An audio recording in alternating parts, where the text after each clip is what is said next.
एक जंगल में एक लोमड़ी रहता था। वह 2 दिन से कुछ खाया नहीं था और जंगल में घूम रहा था। तभी अचानक उसे एक मरा हुआ हाथी दिखाई देती है। वह सोचने लगता है कि मेरी तो आज पार्टी हो गई, आज मैं इसे पेट भर खा लूंगा।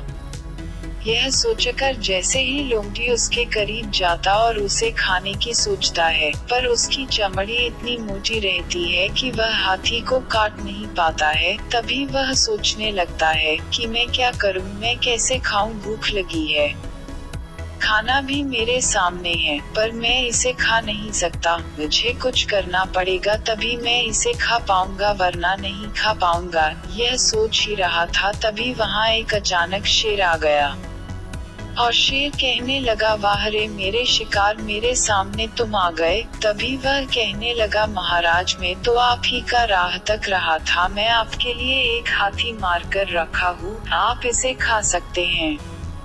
शेर ने कहा कि मैं दूसरे के मारे हुए चीजों का सेवन नहीं करता हूँ, मैं तो तुम्हें ही खाऊंगा। तभी लोमड़ी बोला, महाराज लेकिन जो यह मारा हूँ यह क्या होगा। तभी शेर हंसते हुए कहा, यह तुम खा लो, मैं चला दूसरा शिकार करने। यह कहकर शेर वहाँ से चला गया। तभी अचानक कुछ देर बाद वहाँ एक बाघ आया और लोमड़ी को देखते हुए कहा, तुम यहाँ क्या कर रहे हो।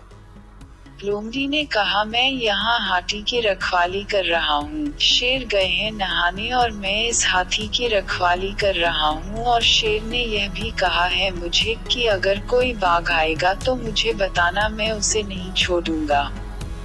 यह बात सुनकर बाघ ने लोमड़ी से कहा, लेकिन मुझसे क्या दुश्मनी है, शेर भाई को मैंने तो आज तक उनका कुछ नहीं बिगाड़ा। तभी लोमड़ी ने कहा, आपने नहीं महाराज, एक बार था जो शेर महाराज नहाने गए थे, तभी उनके मारे हुए शिकार को जूठा कर दिया था, इसीलिए जब भी वह कोई बात देखते हैं तो उन्हें बहुत गुस्सा आता है। यह बात सुनकर बाघ वहाँ से भाग गया।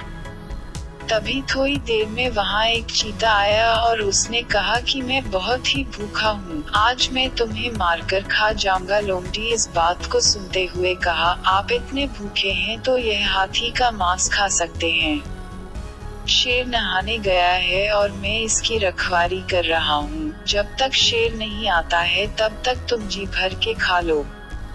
यह बात सुनकर चीता बोला, नहीं मैं शेर का मारा हुआ मांस नहीं खा सकता, वरना वह अगर जो आ गए तो मुझे ही मारकर खा जाएंगे। तभी लोमड़ी ने कहा, कोई बात नहीं, मैं वहां जाकर देख रहा हूँ, आप तब तक खाइए और जैसे ही वह आएंगे मैं आपको आवाज लगा दूंगा, आप भाग जाएगा। यह बात सुनकर चीता वहां पर खाने लगा। जैसे ही चमड़ी को काटा वैसे सियार ने चिल्लाना शुरू कर दिया, यह भागो शेर आ रहा है। तभी चीता वहां से भाग जाता है और लोमड़ी अपना पेट भर लेता है।